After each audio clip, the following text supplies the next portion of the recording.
అందరికీ నమస్తే అండి.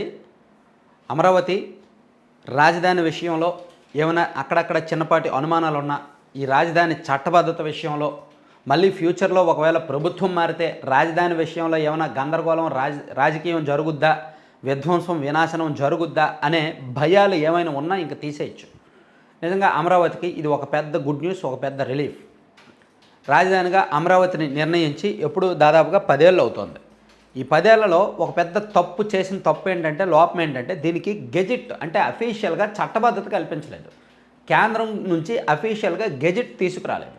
సో అది తీసుకొస్తే ఫ్యూచర్లో ఎవరైనా సరే అసలు ఎవరు కూడా రాజధానిని మార్చే సాహసం కూడా చేయరు.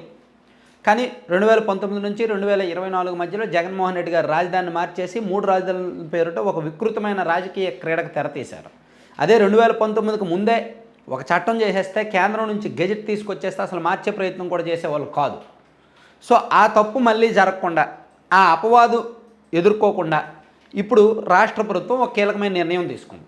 అదేమిటంటే, అమరావతి ఇక శాశ్వత రాజధాని, అమరావతి ఇక ఏకైక రాజధాని ఆంధ్రప్రదేశ్కు అని విభజన చట్టంలో పెట్టించడానికి ఈ పాయింట్ని విభజన చట్టంలో చేర్చడానికి రాష్ట్ర ప్రభుత్వం నిన్న కేబినెట్ భేటీలో నిర్ణయించింది. ఈ నిర్ణయంతో కేంద్రానికి ఒక లేఖ రాస్తారు. కేంద్రానికి ఒక లేఖ రాయబోతున్నారు.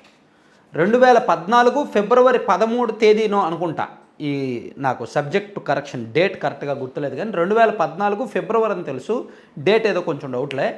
సో అప్పుడు ఈ రాష్ట్ర విభజన చట్టాన్ని ఆమోదించారు. ఆంధ్రప్రదేశ్ పునర్విభజన చట్టం ఒకటి ఉంది కదా, దాన్ని ఆమోదించారు. సో లోక్సభలో బిల్లు పెట్టారు, ఆ తర్వాత రోజే రాజ్యసభలో బిల్లు పెట్టారు, అప్పుడు రాష్ట్రపతికి పంపించారు, అంతా హడావుడిగా చేసేశారు. సో అఫీషియల్గా జూన్ 2, 2014న రాష్ట్రం 2 ముక్కలైంది. తెలుగు రాష్ట్రం 2 ముక్కలై తెలంగాణ, ఆంధ్రప్రదేశ్ విడిపోయాయి. సో ఇప్పుడు ఆ తర్వాత ఇప్పటి వరకు రాజధాని విషయంలో మొదట 5 ఏళ్ళు బాగానే ఉన్నప్పటికీ జగన్మోహన్ రెడ్డి గారు వచ్చాక ఒక భయాందోళనలు, రాజధాని విధ్వంసాలు, వికృత క్రీడ అదంతా జరిగింది. సో ఇప్పుడు మళ్ళీ కూటమి ప్రభుత్వం వచ్చిన తర్వాత రాజధాని విషయంలో దాదాపుగా 1,00,000 కోట్లకు పైగా అభివృద్ధి పనులు జరుగుతున్నాయి. నరేంద్ర మోదీ గారే వచ్చి అభివృద్ధి పనులకు శంకుస్థాపన చేశారు, పునఃప్రారంభించారు. సో ఇప్పుడిప్పుడే ఇన్వెస్ట్మెంట్స్ వస్తున్నాయి, పెట్టుబడులు వస్తున్నాయి, సంస్థలు వస్తున్నాయి. రాజధాని విషయంలో ఒక ప్రణాళిక సిద్ధమైంది, నిధులు సిద్ధమయ్యాయి. ఒక 3-4 ఏళ్ల తర్వాత రాజధాని రూపురేఖలు మారిపోతాయి అనే ఒక నమ్మకం కుదిరింది. అంతా కూడా ఒక పాజిటివ్ వెళ్తోంది రాజధాని విషయంలో. అప్పులు కూడా ఇస్తున్నారు. వరల్డ్ బ్యాంక్ కావచ్చు, ఏడీపీ కావచ్చు, టిడ్కో కావచ్చు, ఇలా రకరకాల మార్గాల ద్వారా అప్పులు కూడా వస్తున్నాయి.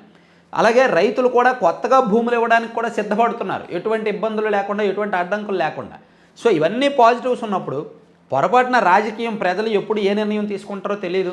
సో మేబీ వచ్చే ఎన్నికల్లో పరిస్థితి మారచ్చు, వైసీపీ రావచ్చు. అలా వచ్చినా సరే అమరావతి విషయంలో ఎటువంటి పిచ్చి నిర్ణయం తీసుకోకుండా రాజధాని మార్చకుండా ఉండాలి అంటే దానికి చట్టబద్ధత కావాలి. సో అందుకు ఇప్పుడు పార్లమెంటులో చట్టం చేశారు కాబట్టి ఈ పునర్విభజన చట్టంలో ఆంధ్రప్రదేశ్కు అమరావతి రాజధాని, ఏకైక రాజధాని, దాన్ని మార్చడానికి వీల్లేదు అనే ఒక అమెండ్మెంట్, ఒక సవరణ చేసి దానిలో పెట్టేస్తే, దాన్ని లోక్సభలో ఆమోదించి, రాజ్యసభలో ఆమోదించి, రాష్ట్రపతి గారు సంతకం చేసేస్తే మళ్ళీ జగన్మోహన్ రెడ్డి గారు లాంటి వాళ్ళు 10 మంది వచ్చినా సరే అమరావతి జోలికి వెళ్ళలేరు, రాజధాని జోలికి వెళ్ళలేరు. అలా వెళ్ళాలి అంటే మళ్ళీ పార్లమెంట్లో మార్చాలి, మళ్ళీ చట్టం మార్చాలి. అర్థమైంది కదా. సో ఒకవేళ అసెంబ్లీలో మాకు బలం ఉంది కదా, 175 మేము గెలిచాము కాబట్టి మేము రాజధాని, మాకు అమరావతి వద్దు, మేము మార్చేస్తామన్నా, అసెంబ్లీలో మార్చిన కోర్టులు ఒప్పుకోవు. కోర్టులు ఎందుకు ఒప్పుకోవయ్యే? ఏమయ్యా, పార్లమెంట్లో ఆమోదించిన చట్టంలో ఏకైక రాజధాని అమరావతి ఉంది, నువ్వు అసెంబ్లీలో ఎలా మారుస్తావో, అసెంబ్లీకి ఆ రైట్ లేదు కదా అని చెప్పి కోర్టులు తలంటుతాయి. అంటే ఇంకా చట్టబద్ధంగా రాజధానిని మార్చలేరు. అమరావతికి 100% చట్టబద్ధత వచ్చేస్తుంది. అది మంచి విషయం. ఇదే పని 2019కి ముందే చంద్రబాబు నాయుడు గారు చేసి ఉంటే 2019 నుంచి 24 మధ్య జగన్మోహన్ రెడ్డి గారు ఏమీ చేసేవారు కాదు, రాజధాని వికేంద్రీకరణ గేమ్ ఆడేవారు కాదు. సరే, అటువంటి వ్యక్తి వస్తారని, 5 ఏళ్ళు పరిపాలిస్తారని, ఇలా వికృతమైన పాలన అందిస్తారని ఎవరు మాత్రం ఊహించారు, ఎవరు మాత్రం కలగన్నారు? అవన్నీ తెలివిగా 2019కి ముందు ఎవరికి తెలియదుగా. 2019లో ఆయన గెలిచాక తెలిసింది, ఒక 6 నెలల్లోనే ప్లేట్ పెరాయించి 3 రాజధానులనే క్రీడ తీసుకొస్తారని. సరే, ఇప్పుడు ఇక మొత్తం సాల్వ్ అయినట్టే, ఒక విధంగా అమరావతికి చట్టబద్ధత వచ్చినట్టే, అమరావతి విషయంలో ఉన్న భయాలు అయితే తీరినట్టే. ఫ్యూచర్లో ఒకవేళ జగన్మోహన్ రెడ్డి గారు వచ్చినా సరే అమరావతి జోలికి వెళ్ళే అవకాశాలు ఉండవన్నమాట. అది కీలకం. మీకు పక్కన ఒక అడ్వర్టైజ్మెంట్ వస్తుంది కదా, లడ్డూపల్లెం.com అని. సో ఈ లడ్డూపల్లెం అనేది దీని కాన్సెప్ట్ ఏంటంటే, ఇవన్నీ కూడా ఆర్గానిక్ ప్రొడక్ట్స్. ఇప్పుడు మనకి హెల్తీ ప్రొడక్ట్స్ ఉంటాయి కదా, రాగి, సజ్జ, జొన్న, కొర్రలు, వీటితో పాటు బాదం, జీడిపప్పు, డ్రై ఫ్రూట్స్, మల్టీగ్రెయిన్స్, మఖానా, ఇలా డిఫరెంట్ అంటే పిల్లలకి గోందని, ఇలా డిఫరెంట్ దాదాపుగా ఒక 18-20 రకాల healthy products, laddu and organic బెల్లం, అంటే షుగర్ ఫ్రీ అంటే బెల్లం, పంచదార ఏం వాడకుండా ఇలా డిఫరెంట్గా తయారు చేస్తున్నారనమాట. ఒక 20-25 మంది మహిళలు కలిపి ఒక మినీ యూనిట్గా పెట్టుకున్నారు. సో వీలైతే ఆ లడ్డూపల్లెం.com అనే వెబ్సైట్ విజిట్ చేసి ఆర్డర్ ఇవ్వండి. మంచి టేస్ట్ ఉన్నాయి. లేదా 9997839994 అనే నెంబర్కి వాట్సాప్ మెసేజ్ చేసి కూడా ఆర్డర్ ఇవ్వచ్చు. లేదు అవుట్లెట్స్ ఎక్కడైనా ఫ్రాంచైజీలు కావాలన్నా సరే ఆ నెంబర్కి సంప్రదించవచ్చు. ట్రై చేయండి ఒకసారి.